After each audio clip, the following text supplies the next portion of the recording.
Hey guys, Josh here, and while everybody yesterday was waiting for a Switch 2 announcement, I was here just watching the Rune Factory Guardians of Azuma trailer over and over again. We're now the next day, and I want to watch it again, but this time with all of you. And I'd like to point out the things I'm the most excited for, things I'm maybe worried about, just some observations on that trailer because it's a pretty long one. It's 3 minutes, 42 seconds. So we get to see so much of that game. We also have a release date. So I want to have a look at all of that with you guys. I'm so excited for this game. And as I was preparing for this video, Nintendo actually did release their Switch 2 first look, like video trailer. So it's such an exciting day for gaming news. We're going to have a look at all of that together. If you're excited for Switch 2, if you're excited for Rune Factory, leave a like. Subscribe for more Rune Factory content, news. I'll be covering this game a lot in the next months. So let's get started. And this Rune Factory trailer, there's an English version, which is the one we're looking at. It was posted. Nintendo Live had like an exclusive thing where they're the only ones who posted the trailer. And it's the Switch trailer. So that means the footage we're going to see in this trailer is going to be from the Switch version. So that's good. That's going to give us a good look. Good look at how it's going to run on the Switch. Rune Factory Guardians of Azuma. This is so exciting.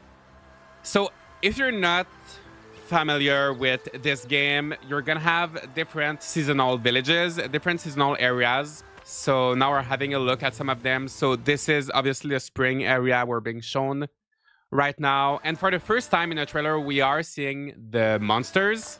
So that's one thing I was not sure. When I first saw the other trailers for Guardians of Azuma, I was like, do we have monsters? Is there going to be wrenching in this game?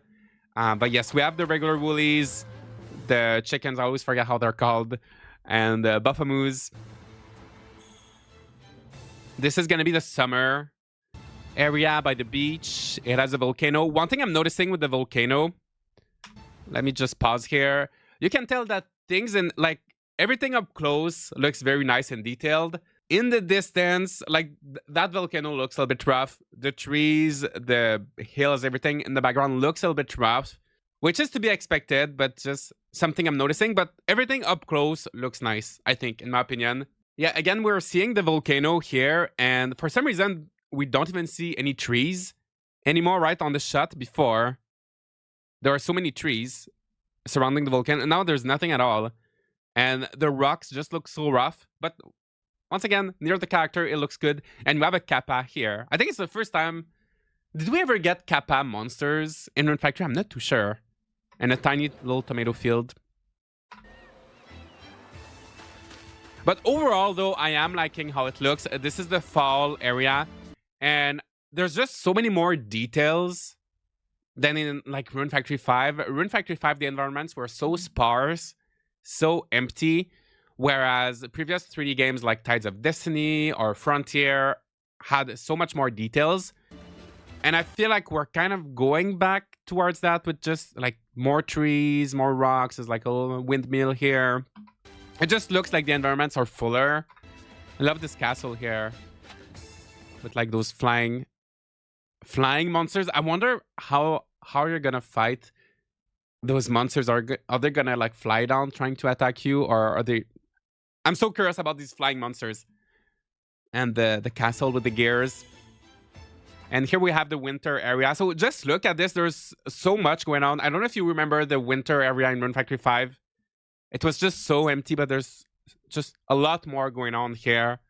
I know not everybody likes that it looks a little bit more like Genshin Impact. There's that cell shading kind of effect to everything. I think it looks nice. I love those mushrooms. There's an igloo. I love that. I love that.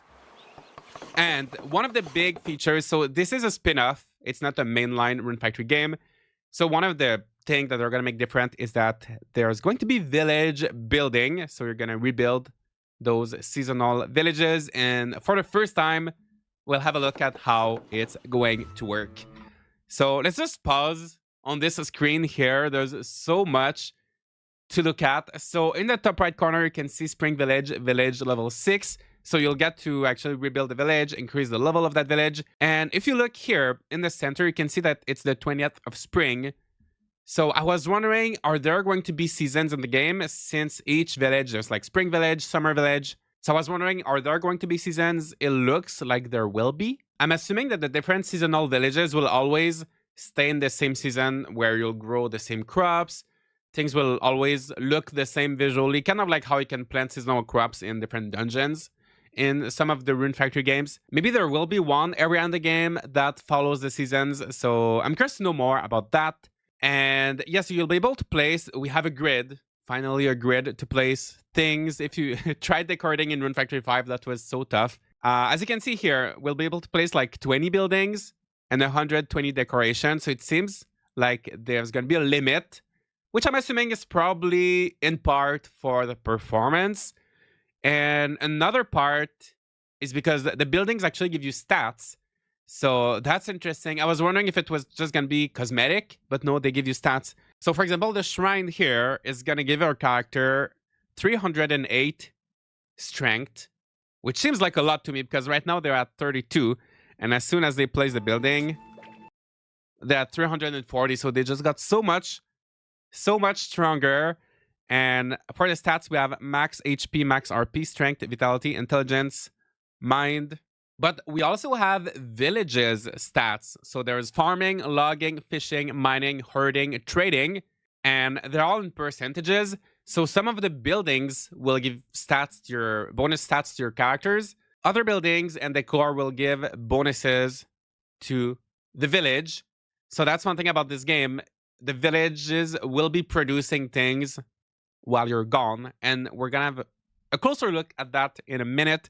And there's a scenic score here, so this village is at 48k. So I wonder if that's how you increase the village level, or if the level is linked to the story, perhaps. I'm so excited to be building all of these villages. I feel like that's gonna be so fun. If you like decorating, I feel like even if you don't like decorating, it's gonna be a lot of fun. Here we have a barn, which does confirm there will be ranching in the game. You will be able to tame different monsters and put them in your barns in the different villages. It doesn't look like you'll have your own. It's like a communal thing. I think you'll have communal barns, communal farms. I hope we get our own house. Like where are we going to sleep? Because in Rune Factory 5, you were like living upstairs. In Rune Factory 4, we were living in just like in a room in a castle. I really want to have my own house in this game, so I hope it happens. So yeah, here's the barn. This one will be able to house 4 monsters, 4 befriended monsters. And one thing I'm noticing, you can see that there's a little seasonal icon. I'm guessing one for each village. So right now the fall one is highlighted, like it's turned on. And then when they place it down, we're in the spring village now, and the spring icon is highlighted. So I think this tells you in which village you already have this building, and maybe you get a bonus if you have it in all of the villages. I'm not too sure. And now they're getting a 1% plus to their herding. And here you can see even the decor will give you little bonuses. Little chip squeak, doll, logging plus 1%. We can see the pause menu for like half a second.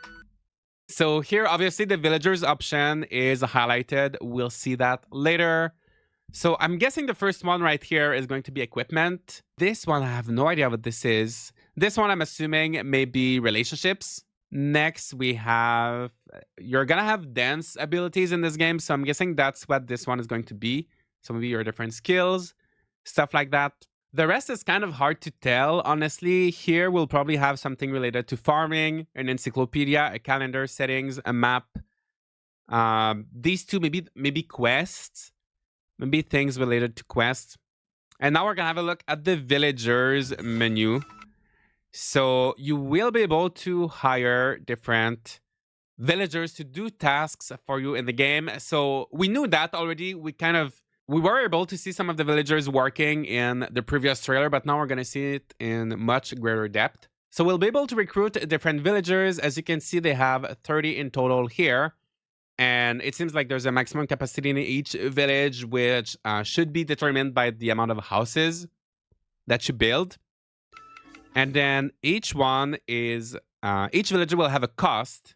So this one is going to cost 120G per day, but they have like a pretty high output, whereas some villagers have a lower output, but they're cheaper. So I think it's kind of nice that you have to pay them, so you can't just like hire so many people right away. You need to make sure you have money for it. And of course, these people are going to help you make some money as well. You can change their job. You can move them from one village to another. Each villager is going to have different qualities. So this one is a journeyman, smith, or appraiser, hometown proud.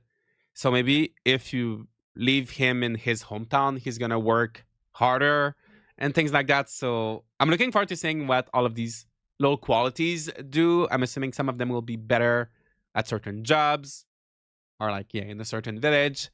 So they're changing this guy to make him work at a shop, and then they can choose a blacksmith or udon cart. They make him work as the blacksmith, and that's the next thing, I think. So usually in most Rune Factory games, you always craft things yourself, right? You have a house, and then you have a forge in your house, a kitchen in your house. But from what I'm seeing so far, it looks like instead of having things in your house, it's just going to be different shops. So here at this one, you can forge, upgrade, shop. So they're going to forge. Yeah. And then forge gear.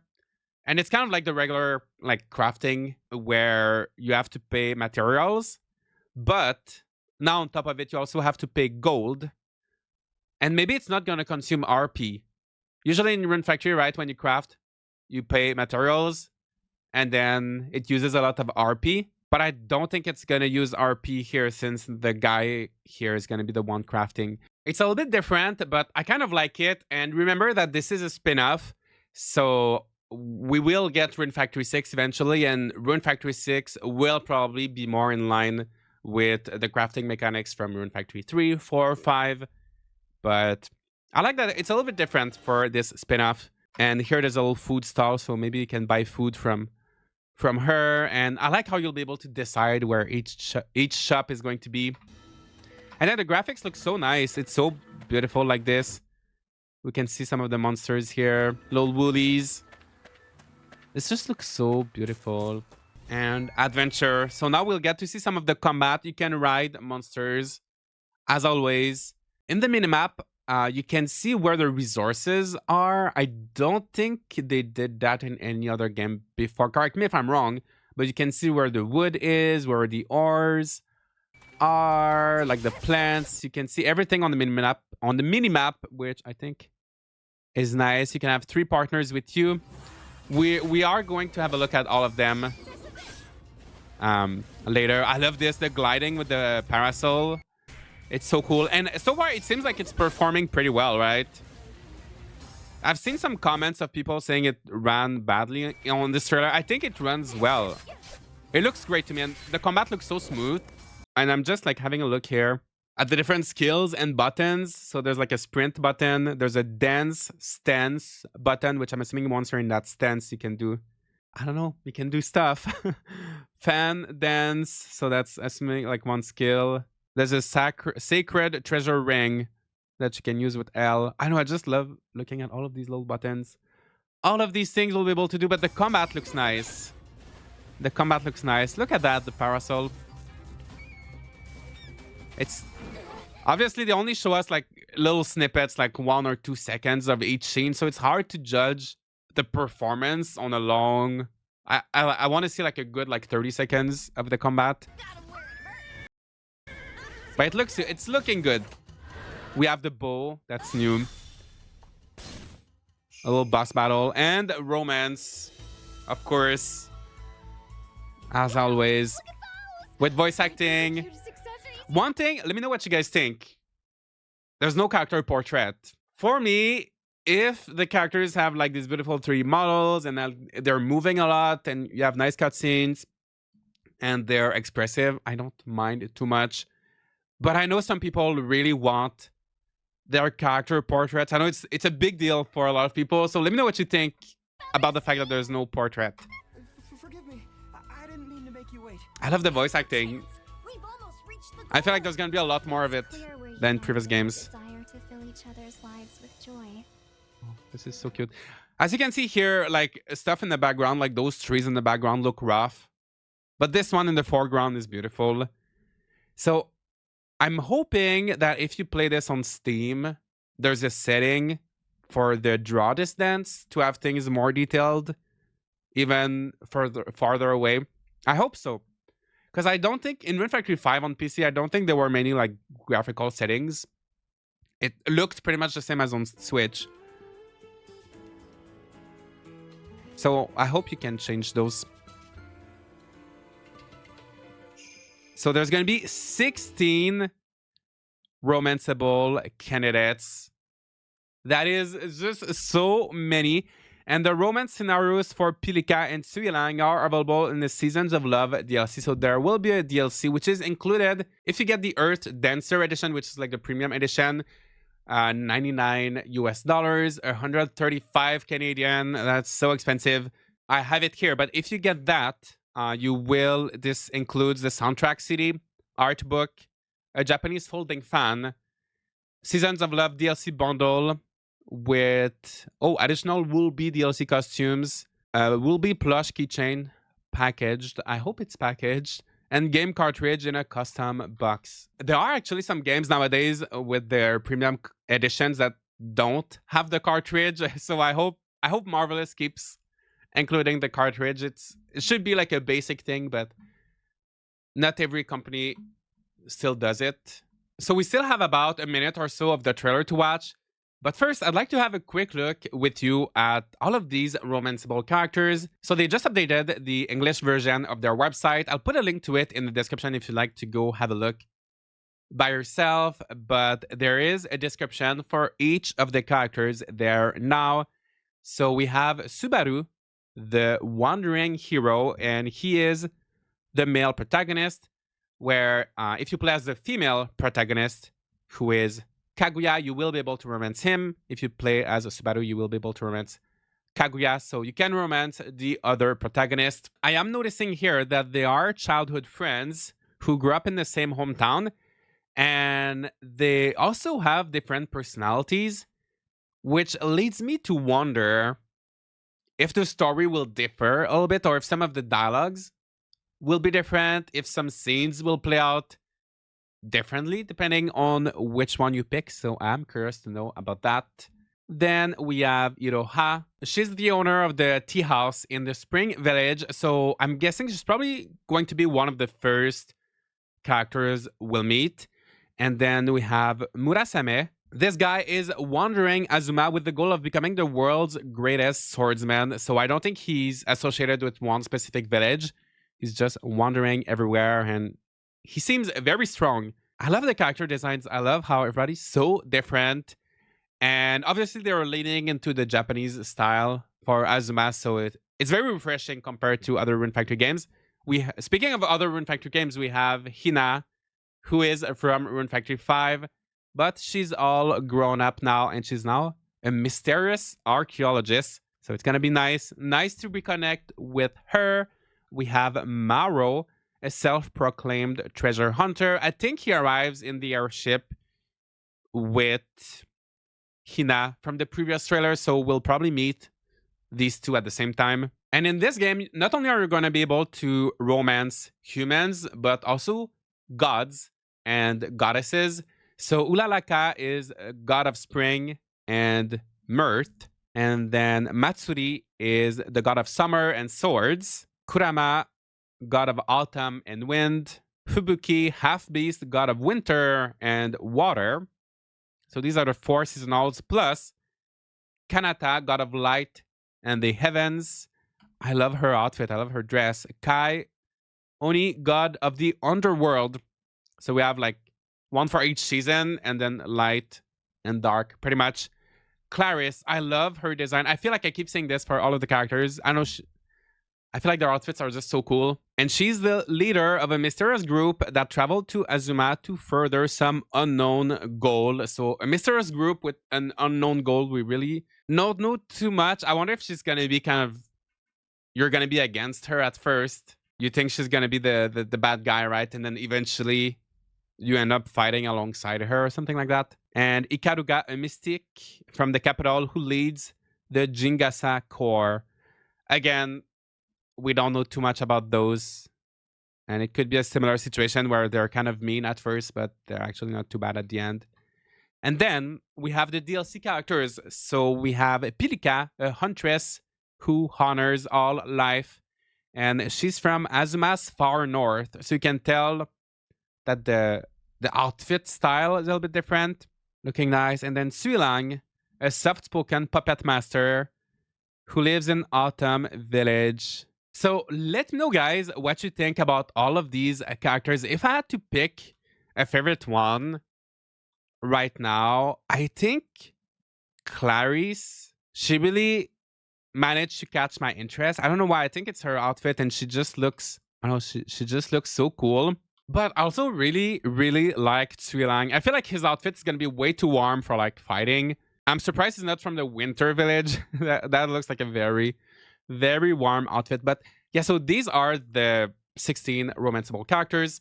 And now let's finish this trailer so we can see a little bit of a festival here, the fireworks, or some sort of beach festival. And then things are taking a dark turn.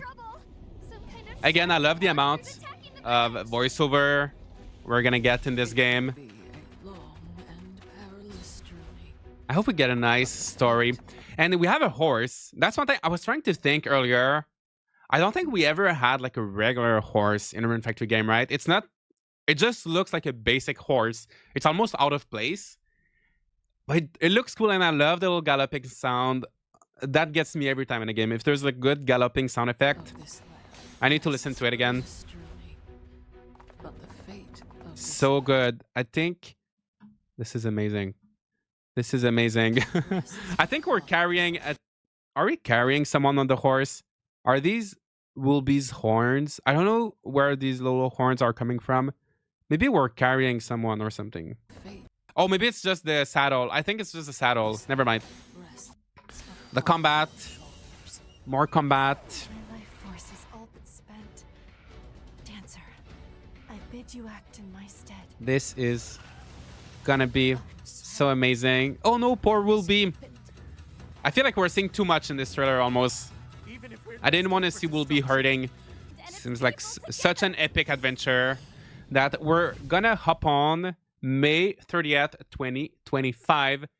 Like I said, this is the Switch specific trailer, but it is releasing for Steam as well on the same date. So let me know what you guys think of this trailer, your first impressions of this game, and what do you think of the date too? I'm kind of glad it's a bit later than I thought. I was kind of thinking it was going to be April, but this spring is going to be so packed with games like Fantasy Life, Tales of the Shire, this. So I'm hoping they're all spaced out. And May, I guess, gives them more time to polish things. And I'm so excited for this main new feature here, the village building, managing the villagers. It's almost going to be like a city builder because you'll place the buildings from scratch and you'll get to manage who works where.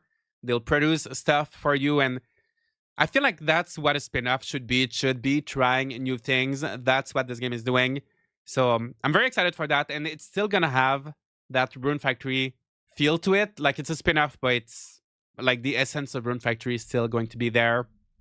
And I feel like it looks so much better than Rune Factory 5. Looks like it's going to run better as well. It's hard to tell because we only see little like snippets, like little pieces of footage, so it's hard to tell how the performance is really going to be. But so far, so good. And yeah, I can't wait. Every time I've watched this trailer so many times, but like every time I just get more and more excited. And we don't know if this is gonna release for the Switch 2, but at least Switch and Steam. Speaking of Switch 2, Nintendo just released their first look trailer, and this one I never had a look at it. And usually I don't do like reaction content or stuff like that too much on my channel unless it's Rune Factory, Story of Seasons. But I thought I was already recording, might as well have a look at this with all of you guys. So I've never watched this trailer and I'm a little bit... Don't get me wrong, I'm so excited for the next console. But I feel like the trailer is going to be underwhelming or disappointing. I feel like I'm not going to see any new game. And I don't know if the hardware is going to be that different. So I don't know what to expect, but my hopes are not like too high, if that makes sense. But let's just have a look. Let's have a look. I'm getting excited now. Okay. I know they're also doing a presentation on April 2nd where they will be telling us more. So it's not going to be...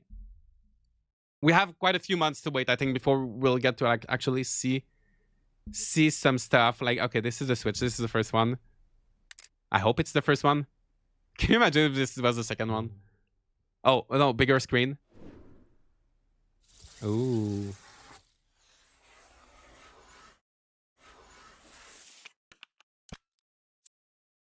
Okay, there's a port. Volume buttons. Show me something new. Oh, is that a second USB port? Oh, that thing is so much better. Because the original Switch is so hard to like keep upright, right?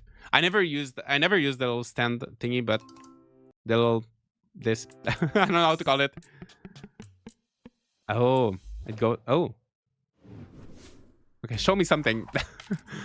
Oh, new Joy-Con. Okay, the shape is a little bit different. The shape is a little bit different. Oh, it's changing. Oh. I don't know what to think. What are you guys thinking? I don't know what to think. They look cool.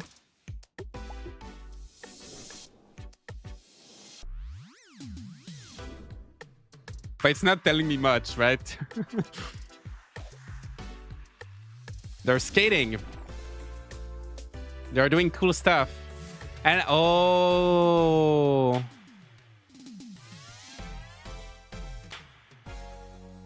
That was satisfying. That was fun. I think that's their new sound effect, right? The little Switch sound effect. That they changed it. It seems like it's gonna be so fun to just snap the Joy-Cons on the console, and the bezel on the screen is so much thinner, right? So you'll have a lot more screen space. But there's not too much new stuff, right? I don't know what to say. I don't have too many things to say. Okay, maybe it's not finished. Maybe we're gonna see. Show me a game. Show me a game. Tell me something. Oh, Mario Kart. Oh my gosh. I'm kind of... No, I'm excited for Mario Kart, but I hope we get to see another game too. I'm trying to tell. It does look better than Mario Kart 8, right? I feel like the carts are so cute.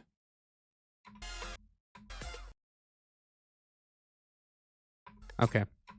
I'm just like speechless. Oh, the dock is cute. It's rounded. Yeah, the Joy-Cons are more rounded. The dock is more round. Everything's rounded. Oh, this thing.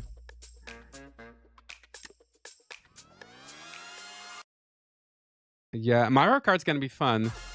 2025. Oh, we don't even have a month yet.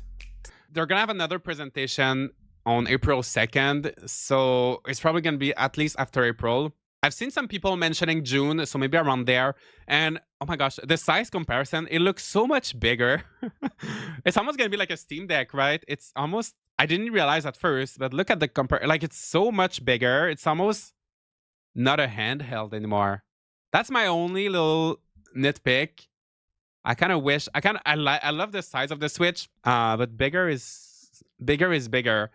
Plays Nintendo Switch 2 exclusive games as well as Nintendo Switch games. Nintendo Switch 2 plays both physical and digital Nintendo Switch games. Certain Nintendo Switch games may not be supported on or fully compatible with Switch 2. Details will be shared on the Nintendo website at a later date. So it is retro compatible, backwards compatible, except maybe with certain games. And I wonder if games... I'm assuming a lot of games will probably perform well if that like performance issues. For example, Rune Factory 5 could struggle a little bit during battles, so maybe it will run a little bit better. The graphics will be the same, obviously, but maybe the performance will be a little bit better. And that's it. Yeah, so their presentation is gonna be on April 2nd. I'm assuming at that time we'll probably get to see more of the games, right? And I'm hoping that the next Rune Factory, the next Story of Seasons game, the one they've not announced any console yet. They've not announced the platforms. I'm hoping it's going to be for the Switch too. And they're going to hold some events, hands-on events. I don't think I'll be able to go to any event or anything like that, but that's exciting. Let me know what you guys think. And again, let me know what you think of Rune Factory Guardians of Azuma, the new trailer, and everything. I will be covering this game so much in the coming weeks and months as we get to learn more about it. When the game releases, I'll do lots of tips and tricks videos, live streams. This with Star Ref Seasons are my favorite series, so subscribe if you want a lot of Rune Factory. And I'll see you all in the next video.